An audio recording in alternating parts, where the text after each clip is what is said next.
का हुआ गलती का एहसास, हर्ष ने चली नई चाल। गुमे किसी के प्यार में आने वाला एपिसोड और भी ज्यादा धमाकेदार देखने को मिलने वाला है। हर्ष के सामने राज खुल चुका है कि सभी और जब शादी करने वाले हैं तो यहाँ पर हर्ष कहता है कि आज का क्या तुम्हें कुछ करना होगा जिससे ये शादी रुक जाए। तो रजत को अपने पास फिर से बुलाना होगा। तुम अच्छी तरह पता है कि वह तुमसे कितना प्यार करता है और उसे उस चीज का फायदा उठाना है। तो रजत को अपने प्यार में फिर से फंसाना होगा और ये शादी रोकनी होगी, फिर चाहे उसके लिए तुम्हें उसको कितना ही करीब जाना पड़े, कुछ भी करना पड़े, मुझे सब मंजूर है। पर लेकिन तुम्हें ठक्कर को अपनी मीठी मीठी बातों में फंसाना होगा। और यहाँ पर आशिका को हर्ष की बात मान जाती है और कहती है कि शादी की है, क्योंकि हर्ष ने कह दिया कि अगर हम ये दोनों केस हार जाते हैं तो मैं तुम्हें घर से निकाल दूंगा और तुमसे कभी भी शादी नहीं करूंगा। तो यहाँ पर अपने रिश्ते को बचाने के लिए आशिका रजत को एक कैफे में बुलाती है और वहां पे ऐसे रिएक्ट करती है जिससे वे बहुत दुखी है। उसे रजत की याद आती है तो वो कहती है कि रजत, मुझे अब एहसास हो चुका है कि मैं तुमसे कितना प्यार करती हूँ। जब से मुझे ये पता लगा है कि तुम शादी कर रहे हो, जब से मेरी नींद उड़ चुकी है, मैं रात को सो नहीं पाती हूँ। मैं मानती हूँ कि मैंने पैसों के लिए बहुत गलत किया था, मैंने पैसों के लिए तुम्हें छोड़ा था, लेकिन मैं रजत, मैं क्या कर सकती हूँ, मैं मजबूर थी। लेकिन अब मुझे अपनी गलती का एहसास है, प्लीज मुझे माफ कर दो। क्या तुम मुझे एक और मौका दोगे? मैं तुमसे वादा करती हूँ कि मैं इस बार कहीं नहीं जाऊंगी, मैं तुम्हारे साथ खड़ी रहूंगी हर चीज में, चाहे मुसीबत कैसी भी हो, हम दोनों साथ खड़े रहेंगे। और मुझे पता है कि तुम मुझसे आज भी उतना ही प्यार करते हो जितना पहले करते थे, पर लेकिन तुम वो प्यार छुपाते हो। लेकिन रजत, अब समय आ चुका है कि तुम भी उस प्यार को बाहर निकालो, उस प्यार का इजहार करो। अब यहाँ पर आशिका रोते रोते रजत के गले लग जाती है और यहाँ पर रजत गले से लगाता है और कहता है कि आशिका, तुम मेरे पास वापस आएंगे, इस पल का बहुत सालों से वेट करा है, लेकिन आखिर में अब मैं तुम्हारी हो गई हूँ। यहाँ पर रजत ने आशिका को एक और मौका दे दिया है और उसे फिर से अपना लिया है। यहाँ पर ये चीज देखकर हर्ष से बहुत ज्यादा खुश है। वह मन में हंसते हुए कहता है कि मिस्टर ठक्कर ने अपने पैरों पर ही खुद ही कुल्हाड़ी मार ली है, इसमें मेरा ही फायदा है। लेकिन यहाँ पर किस्मत से ईशा, शांतनु और सभी यहाँ पर आ जाते हैं, क्योंकि वो तीनों शॉपिंग करने के शादी के लिए ही ऐसे ही उस पहुंचते हैं और वो रजत और आशिका को साथ देखते हैं तो उनकी आंखें खुली की खुली रह जाती हैं। उनको यकीन नहीं होता है कि उनके होने वाला दामाद अपनी पुरानी पत्नी के साथ आज आशिकी कर रहा है। यहाँ पर तो यीशु को वैसे ही बहुत डर लगता है, जिस तरह से उसकी शादी होते होते रह चुकी है, क्या पता इस बार भी ऐसा ना हो जाए। और उसका डर अब हकीकत में बदल चुका है। वो कहता है कि आज मैं इसे नहीं छोड़ूंगा। नहीं, उसका लगता है कि वो पहले शादी में करेगा और प्यार करेगा, इससे आज मैं इसकी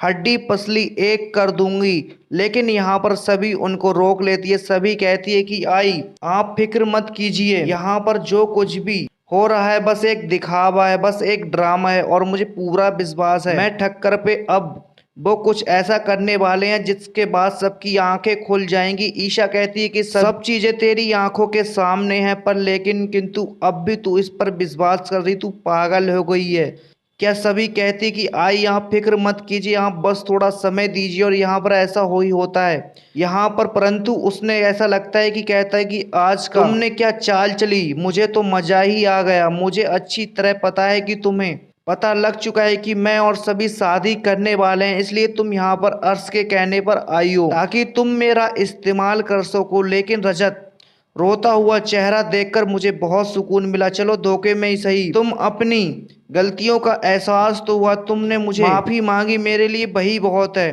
पर तुम याद रखना, अब सभी मेरी पत्नी है और मुझे उस पर पूरा विश्वास है। तुम हर समय कुछ भी कर लो, लेकिन तुम अब कामयाब नहीं हो पाओगे। अब सभी और एक होकर रहेंगे और सही को उसकी असली माँ मिलकर रहेगी। जो सभी और मैं केस जीतने के बाद जो तुम्हारा मुंह होगा वो देखने लायक होगा। और अपने उस बॉयफ्रेंड से कह देना कि अगली बार चाल चले तो थोड़ा दिमाग लगा लेना, क्योंकि अब मैं ठक्कर नहीं रहा जो मैं पहले था। अब मैं सीईओ ऑफ द ईयर हूँ। यहाँ पर ये सब देखकर ईशा शांतनु बहुत ज्यादा खुश है। वो कहते हैं कि सभी तूने बिल्कुल सही कहा था, तेरा विश्वास बिल्कुल सही था। मुझे लगा था कि ये धोखा देगा पर लेकिन नहीं, वो तेरा साथ देगा फिर चाहे कुछ भी हो जाए। अब यहाँ पर सभी ने तो अपना प्यार दिखा दिया पर उसे विश्वास करके वह, लेकिन क्या रजत को अब सभी से प्यार हो पाएगा या नहीं? अपनी राय कमेंट बॉक्स में जरूर दीजिए। साथ ही लेटेस्ट ट्विस्ट जानने के लिए चैनल को सब्सक्राइब कर लें।